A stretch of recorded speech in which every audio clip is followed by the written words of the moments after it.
Hi BookTube. I saw a lot of people doing these quarterly goal check-ins, and I know I'm a little late right now because by the time this gets edited and uploaded it will be the 5th month of the year and this is for the first 3 months, but anyways, I think it's interesting and I'd like to share mine.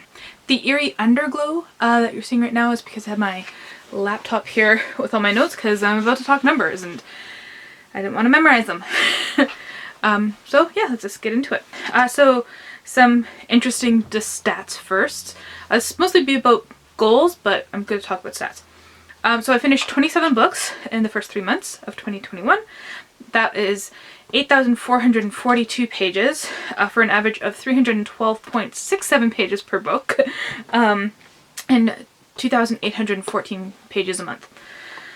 My most read genres are literary fiction, which is kind of like my catch-all for, I don't know how to categorize this, so I'm calling it literary fiction, at 6 books, and fantasy and classic and nonfiction, which all come in at 4 books each. So I've read 17 physical books, 4 audiobooks, and 6 ebooks.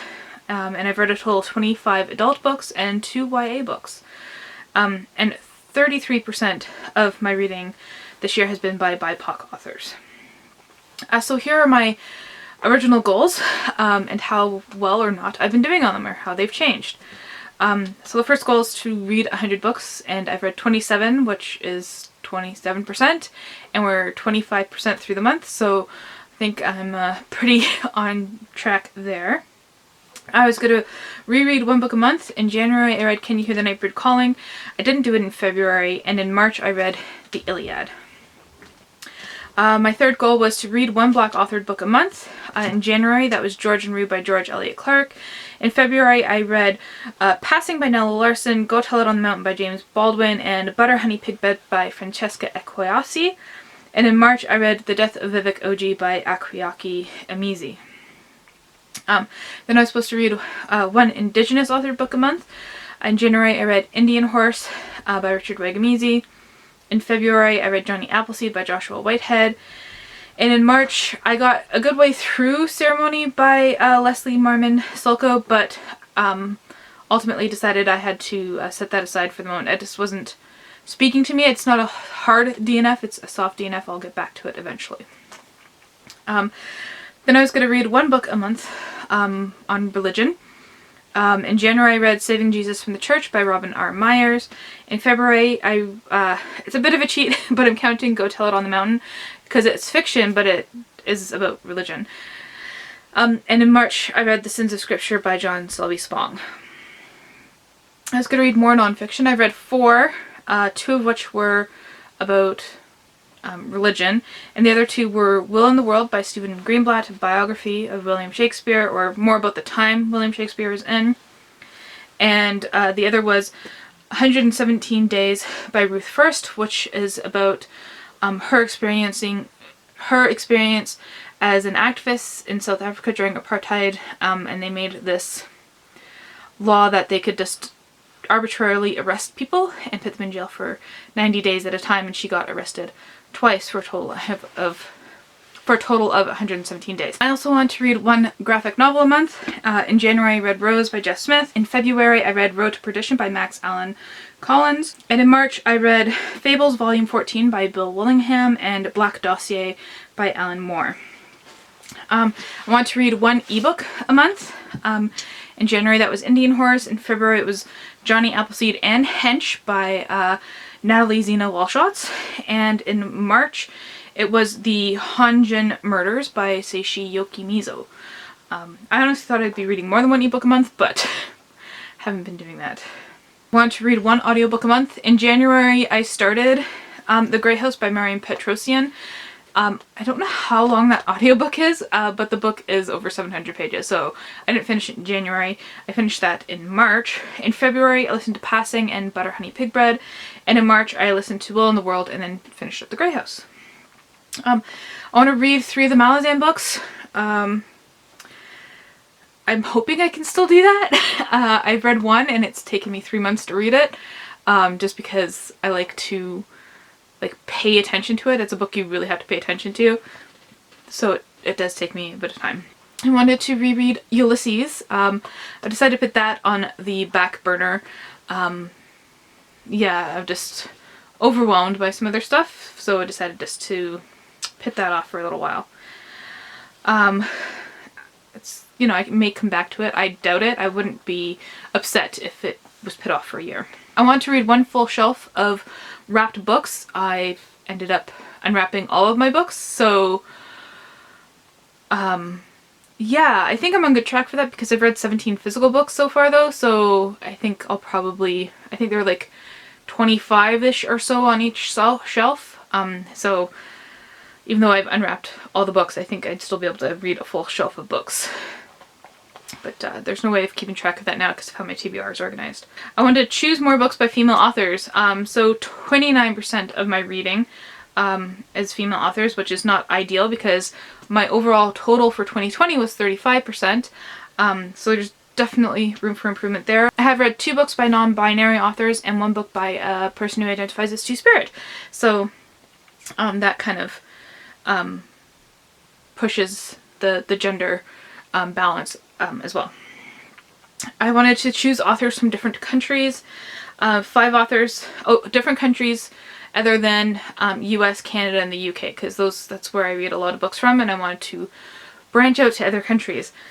So I read 5 authors who are from different countries and still live there, and 2 authors who are from different countries but have immigrated to one of those 3 countries. So I'm at 18.5% compared to an overall 19% in 2020. So I'm average, but I want to improve that. I wanted to annotate more. I've annotated half of 2 books, so 1 full book, if you count it like that. Yeah, I'll link my annotate with me's. I don't annotate the full book, I just do it for an hour, and I generally get through half of it, but yeah. I'd like to review more books on YouTube, and I did the Canada Reads reviews. I think 2 of them were cheap because one of them was just referring you to my other review, and the second one was me explaining why I DNF'd it at like 10% read. So I technically only really have 3 books that I've reviewed that I count for this year. I want to be more critical in my ratings, and I have done that. I have a part of my spreadsheet where I break things down into different sections and then working on average. So I base things on character, plot, writing, world building, pacing, themes, enjoyment, and a special category for nonfiction, which is passion the author has for their topic, and another one for comics, which is grading the art. Not all books have all those aspects. Some of them just have an X because, like, world building, if it's set in our world, doesn't always need to, you know, come into play. So some of those, and some books still get an automatic 5 stars just because, you know, just because they're 5-star books. You just have that feeling, you know. Number 18 was I wanted to keep up with my reading journal.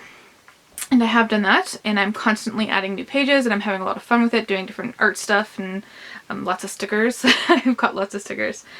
Number 19 is I wanted to keep track of DNFs, and I have been doing that too, both in my book journal, on Goodreads. I added a DNF shelf, and a document I have on my computer. So I'm keeping track of those. That was very important to me to, like, know that, you know, I've read more than what I just see on my sheet sometimes. Yeah. Number 20, I wanted to give books I don't like to free little libraries, and that was when I had like maybe like 6 or 7 books lying around. But after I unwrapped all my books, I have now 4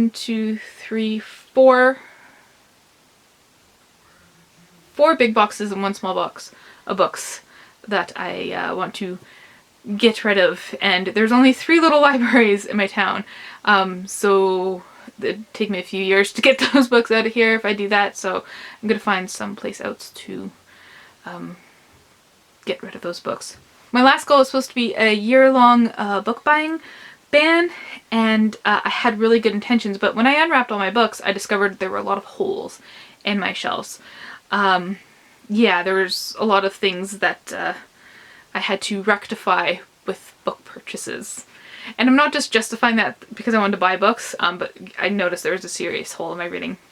And this actually brings me into the next section of what I want to talk about, and that is new goals I want to set for the rest of the year, or at least for the next quarter, and then we'll assess how we're doing and maybe change things again. That hole on my shelf in my reading life needed to be filled with retail therapy. It really needed to be filled with books by Latinx authors was my initial push. I noticed there were only like 2 or 3 books on my shelves by Latinx authors, and I don't think that's a good representation of like my love for Latin America.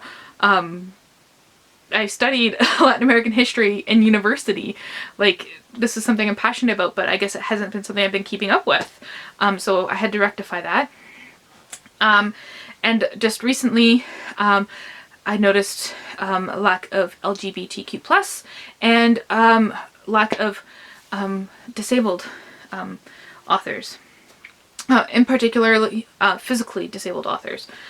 So I wanted to rectify that, and I did that by buying books. So, new goals. 1, I can only buy authors from those categories. If they're a person of color, because I only have like, I think 1, 2, 3, 4, 5, 6, 6.5 out of all these shelves are just authors of color, and I want that to be more, and I want the white authors to be less. So I'm going to stop buying white authors, and I'm going to concentrate on buying authors of color. The exception to that is LGBTQ+ and disabled, but those I will give priority to authors of color as well. So yeah, I hope that makes sense. Those are the only way I can buy books. Not a problem for me. There's lots of lists out there that are great for that. You know, my pocketbook loves me. So I wanted to read 1 book by an Asian author each month. And I have 3 of those, no. 2.5 of those shelves that I mentioned are Asian authors. I have a lot of Asian authors on my shelves. I love, in particular, Indian literature, but I do have a lot from other places in Asia on the shelf. So because they take up a big chunk, 1 book by an Asian author each month, and then 1 book by a Latinx author every other month. And that's alternating with the next one to read 1 book by a Black author every other month. And that's at least. It could be one every month, or 2 every month, or you know, whatever. But the goal is every other month, because I don't have as many books by Latinx and Black authors right now, and you know, I don't have a big budget for books, so I gotta kind of space out my books here, and eventually I want to work up to incorporating more. Throughout the year, I want to read at least 3 books by LGBTQ+ authors. That is starting from now. I think I've already read, yeah, I already said I read 2 by non-binary authors, 1 Two-Spirit author, I believe Natalie Zena Walshots is bisexual. Yeah.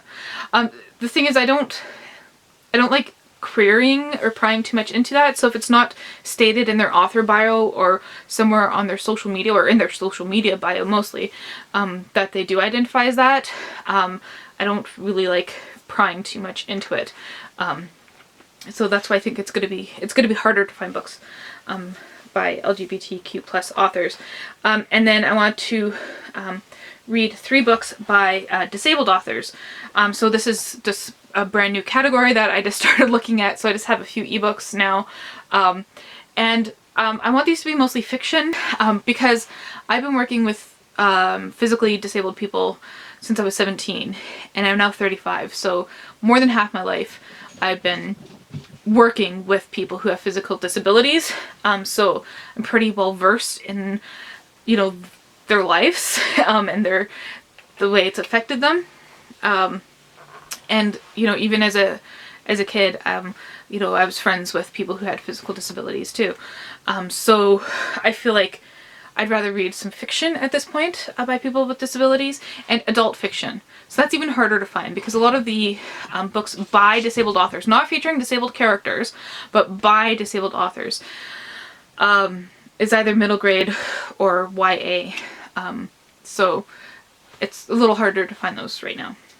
And some other goals.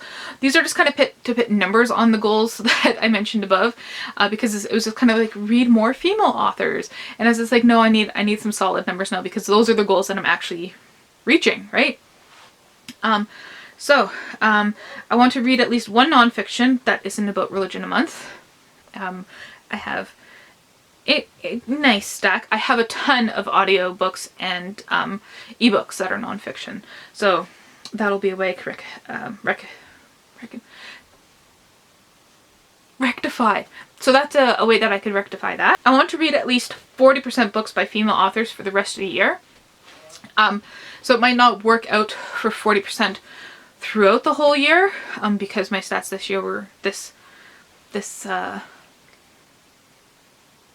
quarter were not as high. So 40% authors, female authors for the rest of the year. And I don't want to shift too drastically. I'm going to try and do 10% increments. So last year was like 35. So this year I'll aim for 40 to 45. And then next year I'll aim for 50. And I'd like to keep it at a 50-50. But like more, maybe like 40 is good. Like 40, if we do 40% male and 40% female, my math doesn't work out. 45 like I want to include trans and non-binary authors in there as well. So it won't be a 50-50 split. It'll be something else, but math, just don't ask. So that should work out to about 4 authors a month. That will be female authors for an average of 10 books a month. Okay, so the next one is to read at least 25% from authors from other countries. So an overwhelming amount of my bookshelf are authors from, well, not even Canada, because I have a section for CanLit pulled out. But most of them are American or English. Yeah, so I want to kind of branch out to other countries there. But I have to go from my owned shelves. My library is, I love libraries, they're wonderful, but my library is geared towards the population here, which like to read popular fiction, I think is the term. So like, oh, I can't remember the names. Danielle Steele. What's the guy? There's a guy who's written, not Stephen King, but there's another author, a mystery author who's written like a ton of books. Like those are the kind of books you find in my library. It's really hard to find, an author of color in there, let alone authors from other countries. So yeah, so I have to do for my own books. Yeah.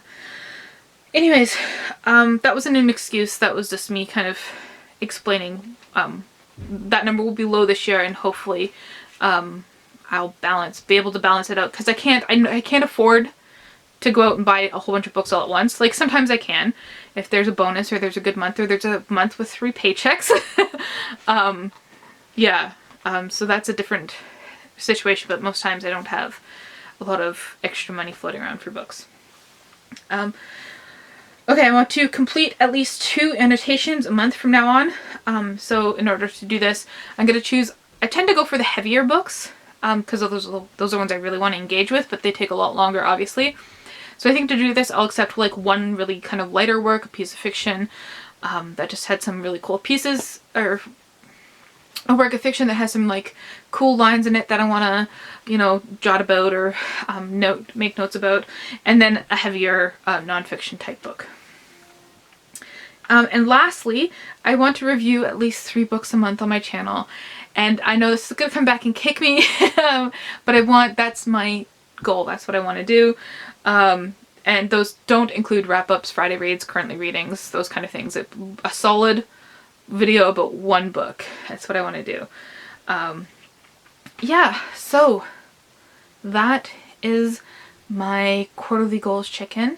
Let me know how you're doing for the first 3 months of this year, if you've had to rework any of your goals and plans, and thank you for watching.